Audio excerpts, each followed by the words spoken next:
오전 12시 많은 참여 바랍니다. 자, 이어서 미국 현지 연결해서 자세한 내용들 짚어보겠습니다. 김한희 특파원입니다. 안녕하십니까? 네, 안녕하세요. 네. 자, 이제 관세와 관련해서 어느 정도 결과물이 처음으로 좀 나오는 것 같습니다. 시장에서는 좋게 봤는데요. 세부적인 분위기 짚어주시죠. 네, 뉴욕 증시가 일제히 상승했습니다. 미국이 인도와 무역 합의에 이를 것이라는 전망이 무역전쟁 봉합 기대감으로 이어지며 주가를 끌어올렸는데요. 다우와 S&P 500은 거래일 기준으로 엿새를 내리올랐습니다. 나스닥도 어제 약세를 딛고 상승세로 돌아섰습니다. 뉴욕 증권거래소에서 다우존스 30 산업평균지수는 전 거래일 대비 0.75%, S&P 500 지수는 0.58%, 나스닥 지수는 0.55% 뛴 채 거래를 마쳤습니다. 전기차를 포함한 자동차 종목들이 강세였는데요. 월스트리트 저널이 소식통들을 인용해 트럼프 대통령이 오후에 미국 자동차 본산인 미시간주 디트로이트를 방문해 취임 100일 기념 행사를 연다며 이 자리에서 자동차 관세 완화 조처를 발표할 거라고 보도했습니다. 철강과 알루미늄에 물리는 관세를 면제하는 등 자동차 업체들의 중복 관세 문제를 해소하고 미국에서 자동차를 조립할 경우 올해와 내년에는 부품 관세 일정 비율을 상쇄하는 방안입니다.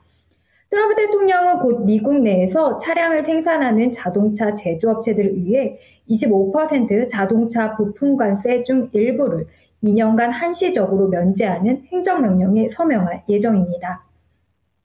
이에 오늘 실적 발표에서 올해 실적 전망을 철회한 제너럴 모터스를 제외한 자동차 업체 주가가 일제히 상승했습니다. 테슬라 2.15%, 포드 자동차 1.33% 상승했고 스텔란티스 또한 2.46% 급등했습니다. 반면 GM은 0.64% 내린 채 거래를 마쳤는데요. GM은 자동차 관세 완화 등 정책 변경을 고려해 기존 전망치를 철회하고 실적 발표 관련 컨퍼런스 콜을 다음 달 1일로 미뤘습니다. 테슬라가 2% 넘게 뛰었지만 매그니피센트 7 빅테크는 혼조세를 보였습니다. 엔비디아는 0.27% 올랐고요. 다음 달 1일 장마감 뒤 실적을 발표하는 애플은 0.51% 상승했습니다.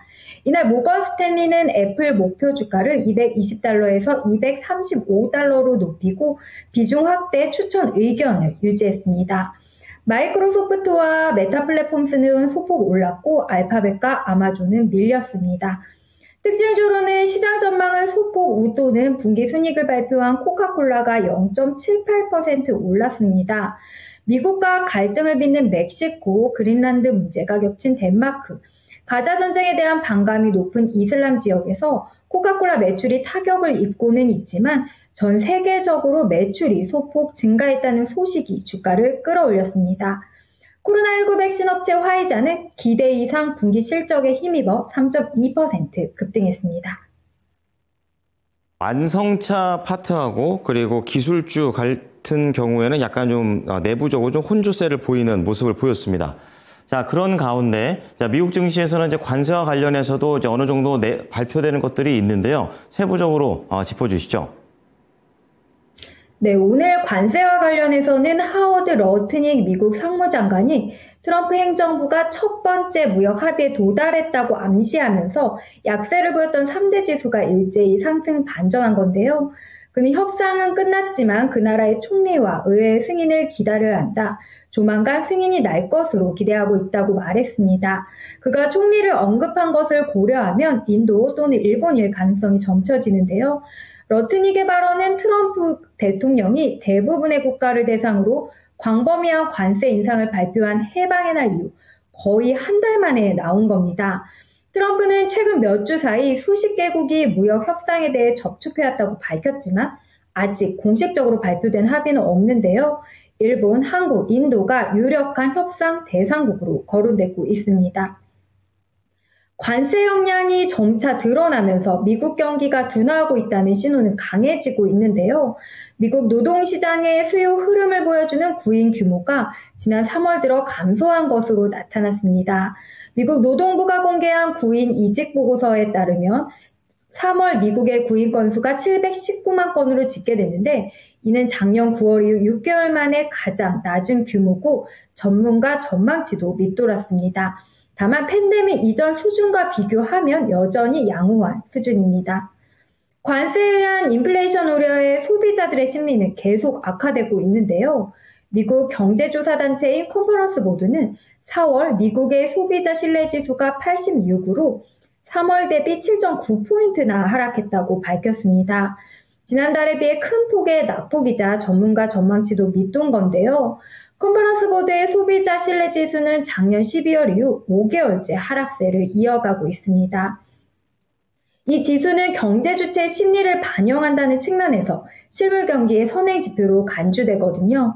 뉴욕 라이프 인베스트먼트의 로렌 구디는 정책 변화에 대한 최악의 시나리오는 이미 반영되었을 수 있다고 본다며 하지만 기업의 비용과 수익처럼 시장의 중요한 분야에서 여전히 불확실성이 크고 최근 저점 대비 밸류에이션도 이미 개선된 상태이기 때문에 시장의 변동성 계속될 가능성이 높다고 지적했습니다. 이제 내일 일정 살펴보겠습니다.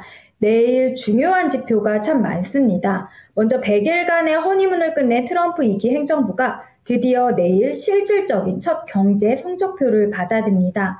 상무부가 1분기 미국 GDP 속보치를 공개하는데요. 모두 3차례에 걸쳐 발표되는 GDP 통계 가운데 첫 번째 통계입니다.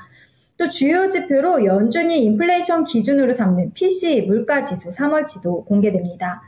이 밖에도 고용지표인 4월 ADP 고용 증감, 3월 잠정주택 판매가 발표되고요. 실적도 중요할 텐데요. 매그니피센트 7 중 두 곳인 마이크로소프트와 메타 실적 발표, 퀄컴의 실적까지 공개될 예정입니다. 네, 과연 어떻게 성적이 나올지 지켜보도록 하겠습니다. 오늘 말씀 감사합니다. 네, 감사합니다. 지금까지 모닝인 뉴욕이었습니다.